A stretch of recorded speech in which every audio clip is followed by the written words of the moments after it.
যদি আপনি সময় মতো নিজের ভুলগুলো স্বীকার না করেন, তাহলে আপনি আরেকটি ভুল করে বসবেন। আমরা আমাদের ভুল থেকেই শিখে থাকি। যখন আপনি নিজের ভুলকে স্বীকার করবেন, তখন আপনি নিজের মনের বিশ্বাস এবং পরিশ্রম দ্বারা নিজের ভাগ্য নিজেই লিখতে পারবেন। আর যদি নিজের ভাগ্য লিখতে না পারেন, তাহলে পরিস্থিতি আপনাদের ভাগ্য লিখে দেবে। আপনি এটা কখনোই বলতে পারেন না যে আপনার কাছে সময় নেই, কারণ আপনিও দিনে ততটাই সময় পান যতটা একটি মহান বিদ্বান ব্যক্তি সময় পায়। শ্রীকৃষ্ণ বলেন, সমস্যা থেকে পালানো মানে সমস্যাকে নিমন্ত্রণ করার মতো।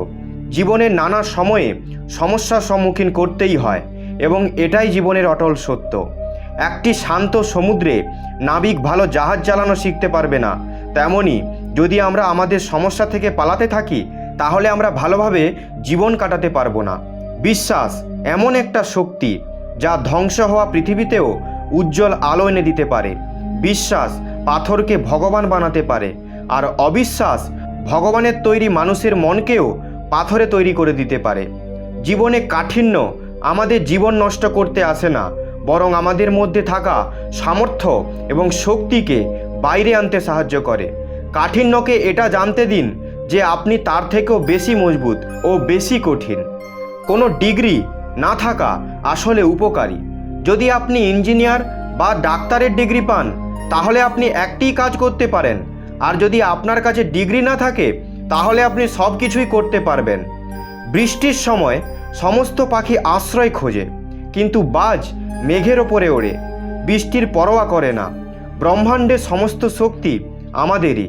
আমরাই নিজেদের চোখে হাত রেখে দিই আর নিজেরাই কাঁদি যে আমাদের জীবন কেন এত অন্ধকার।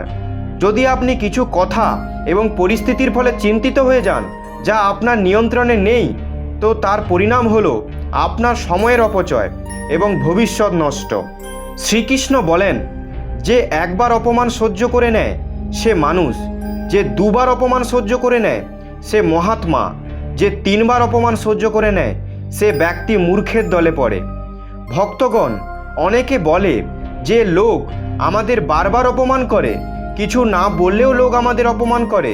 কিন্তু কেউ যদি আমাদের বারবার অপমান করে, আমাদের টোন করে, আর যদি আমাদের নিয়ে হাসে, তাহলে আমাদের কি করা উচিত? আমাদের কি তার জবাব দেওয়া উচিত? যদি আপনারা বারবার অপমান সহ্য করে যান, তাহলে আপনি সর্বদা নিজেকে অপমানিত মনে করবেন, আর লোকেরাও আপনাকে সম্মান করা ছেড়ে দেবে। যে কেউ আপনাকে যা ইচ্ছা বলে চলে যাবে। যদি আপনি চান যে আপনার অপমান কেউ না করুক, তাহলে আপনাকে নিজের আত্মসম্মানের খেয়াল রাখতে হবে। সহনশীলতা এবং মূর্খতার মধ্যে অনেক পার্থক্য আছে। যে মানুষ ভুল করে, অন্যায় করে, অত্যাচার করে, সে তো পাপের ভাগীদারি। কিন্তু যে মানুষ চুপ থেকে অন্যায় এবং ভুলকে সহ্য করে, সেও সেই পাপের ভাগীদারি। কারণ অন্যায় অত্যাচারকে যদি প্রথমেই আটকে দেওয়া যায়, তাহলে সেটা কখনো বৃদ্ধি পাবে না। যদি আমরা তাদের কিছু না বলি, তাকে কিছু না বলেই ছেড়ে দিই, তাহলে পরের বার আমাদের তারা আরও বেশি কষ্ট দেবে। তাই আমাদের ধর্ম হলো নিজের সম্মান নিজেই রক্ষা করা। এই পৃথিবীতে সব থেকে মূল্যবান জিনিস হলো সম্মান। সম্মান যে কেউ বিনামূল্যে পায় না। এটাকে নিজের চরিত্র দ্বারা, নিজের কর্ম দ্বারা, নিজের গুণ দ্বারা, নিজের স্বভাব দ্বারা অর্জন করতে হয়।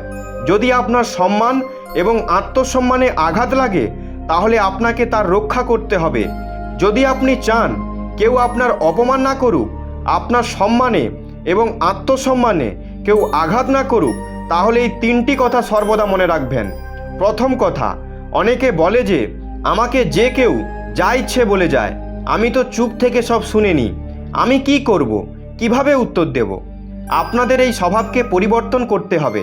অনেক লোক আছে যারা সব কিছু সহ্য করেই যায়, আবার যখন তাদের সহ্য ক্ষমতা শেষ হয়ে যায়, তখন একদম বোমার মতো ফেটে যায়। এর ফলে তাদের সম্পর্ক ভেঙে যেতে পারে, আর সে নিজেও পরে অনুশোচনা করে। অনেকে বলেন, আমরা যদি জবাব দিই তো ঝগড়া হয়ে যায়, আমরা যদি জবাব দিই তো আমি খারাপ হয়ে যাই। এর কারণ হলো আপনি কথা বলতে জানেন না।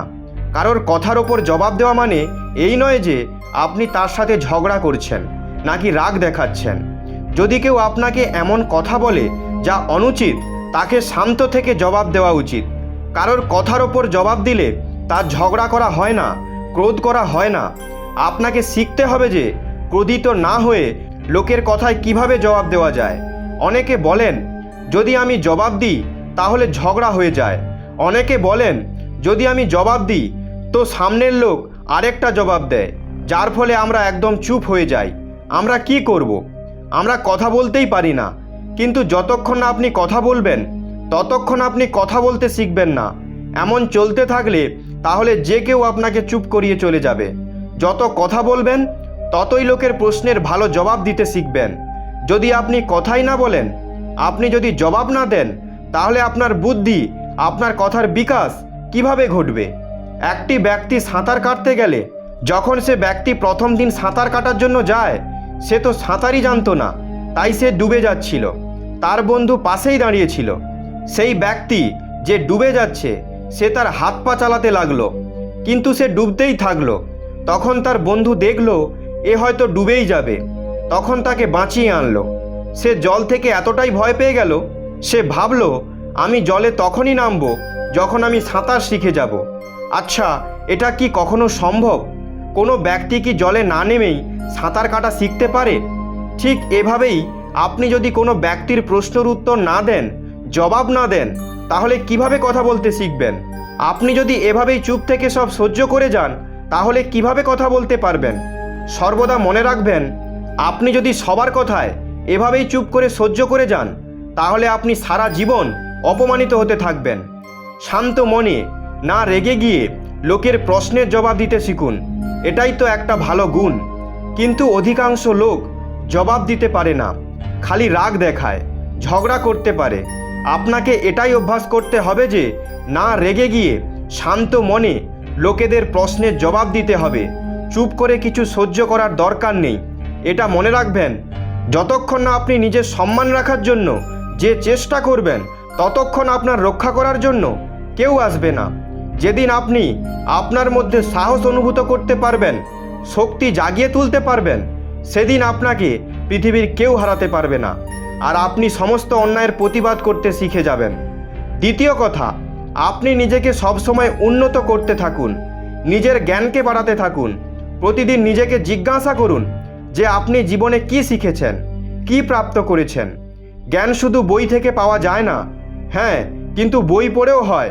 বই আপনার বুদ্ধির বিকাশ করাবে, যার ফলে আপনি জীবনকে অন্যরকমভাবে দেখতে পাবেন। কিন্তু নিজের মনকে, নিজের চেতনাকে বৃদ্ধি করাও দরকার। নিজেকে নিয়েই কাজ করুন। যতটা আপনি নিজেকে উন্নত করতে পারবেন, ততটা আপনার মধ্যে জ্ঞান বাড়বে। তাহলে আপনি নিজের ওপর সাহস অর্জন করতে পারবেন।